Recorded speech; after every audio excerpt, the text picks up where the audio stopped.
Hi, ഞാൻ doctor Ferdinand, Apollo ഡ്ലക്സ് ഹോസ്പിറ്റലിലെ consultant endocrine and breast സർജനാണ്. സാധാരണ എല്ലാവരും ചോദിക്കുന്ന ഒരു ചോദ്യമുണ്ട്, സാർ തൈറോയ്ഡ് സർജറി ചെയ്ത് കഴിഞ്ഞാൽ സൗണ്ട് പോയി പോകുമെന്ന്.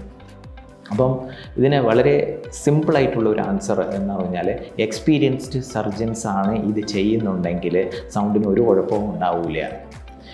രണ്ടാമത്തത്, ഇങ്ങനത്തെ സർജറികൾ, ഇപ്പോൾ തൈറോയിഡിന് 3 തരം ടൈപ്പ് ഓഫ് സർജറീസ് ആണ്. ഒന്ന്, തൈറോയ്ഡ് ഓപ്പൺ രീതിയിൽ റിമൂവ് ചെയ്യുക എന്ന് വെച്ചാൽ കഴുത്തിൻ്റെ മുൻവശത്തിൽ കീറിയിട്ട് എടുക്കുക.